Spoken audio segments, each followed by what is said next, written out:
bagaimana sunat perempuan dari perspektif Islam yang sangat kompatibel dengan perspektif hak asasi. Saya sering ditanya oleh kawan yang baru melahirkan anak perempuannya, apakah anak saya perlu disunat atau tidak. Lalu saya sendiri mengalami dulu waktu anak perempuan saya baru lahir di sebuah rumah sakit milik negara.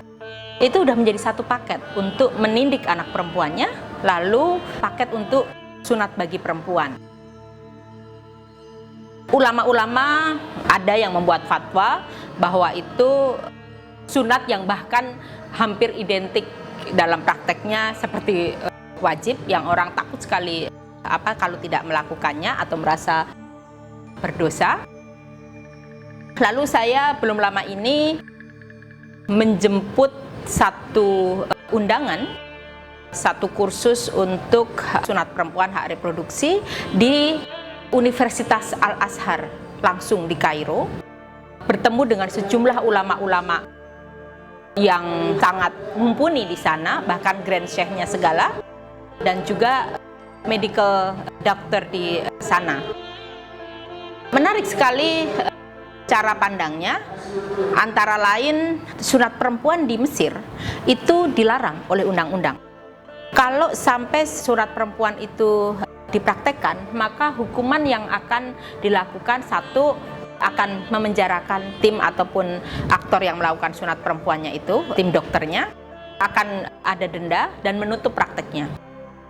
Lalu ulama di sana juga menyatakan, Indonesia kan sering mengutip ulama-ulama Al-Azhar sisi konservatifnya. Rupanya ulama-ulama yang kami temui langsung itu justru mendeskripsikan pandangannya bahwa karena mereka mau bersentuhan dengan para tim medis untuk melahirkan sebuah fatwa. Jadi tidak berbasis pada asumsi, tapi berbasis pada fungsi rasional, fungsi saintifik, bukti-bukti saintifik. Kesimpulannya sangat menarik bahwa karena organ klitoris yang sangat kecil, kita pikir hanya beberapa inch saja, itu fungsinya setara dengan, mohon maaf, panjangnya penis. Dia adalah organ tubuh. Itu sangat berbeda dengan sunat yang dilakukan pada laki-laki, di mana ujung dari penis yang dipotong itu tidak ada fungsi bagi tubuh. Tapi klitoris, walaupun dia kecil, itu dia organ yang jutaan saraf, ribuan saraf ada di situ, sehingga kalau dipotong itu merusak organ genital perempuan yang oleh Tuhan sendiri diberikan sebagai fungsi kedua untuk proses reproduksi perempuan. Karena memang susunan organ tubuh laki-laki dan perempuan berbeda. Pada perempuan itu dia harus melahirkan, dia harus mengalami nifas, harus menstruasi gitu. Nah, pada saat itu sebetulnya Tuhan memberikan satu anugerah yang luar biasa ketika sedang menjalankan fungsi reproduksi, maka tidak otomatis fungsi rekreasinya hilang. Maka fungsi orgasme perempuan itu bisa orgasme klitoris dan bisa orgasme vaginal.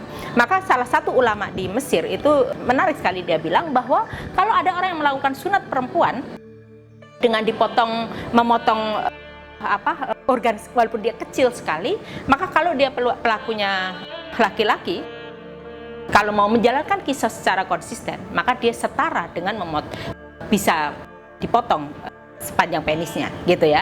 Walaupun akhirnya mereka menggunakan hukum rasional melalui undang-undang tadi gitu. Jadi ini yang di Indonesia tidak dipopulerkan soal menghapuskan praktek sunat perempuan ini. Bahkan belakangan Kementerian Kesehatan yang beberapa tahun yang lalu sudah progresif untuk menentang sunat perempuan karena menghargai hak reproduksi perempuan, belakangan karena desakan dari orang yang mengatasnamakan agama, lalu otoritas agama tersebut mendesak institusi negara melarang atas larangan sunat perempuan, yang kemudian dibilang bahwa oh itu adalah sunat ini bagian dari hak cara beragama. Nah, harus dilihat bahwa agama ini yang tadi itu elan vital sebuah agama adalah yang menghormati kehidupan, yang menghormati kemanusiaan, dan manusia ini adalah manusia laki-laki dan perempuan. Saya terkadang suka berefleksi, ini benda yang kecil yang ada dalam tubuh perempuan yang sangat private, tetapi perempuan tidak punya privacy, tidak punya otonomi atas tubuhnya, sehingga dia harus diregulasi oleh banyak pihak yang notabene bahkan asosiasi ulama atau apa itu kebanyakan adalah laki-laki gitu. Jadi kita harus kritis untuk melihat kenapa hak reproduksi ini kemudian harus disimplifikasi bahkan dengan asumsi judgmental teologis yang kadang sangat misoginis, menganggap bahwa kalau perempuan tidak disunat maka kemudian dia akan binal dan lain sebagainya. Ini kan melanggar asas praduga tak bersalah bagi perempuan, bahwa ya siapa tahu bayi kemudian disunat karena dia nanti besarnya akan binal. Itu kan sebetulnya melanggar prinsip tadi ya. Ini argumen ini sering dimunculkan oleh di kalangan gerakan perempuan.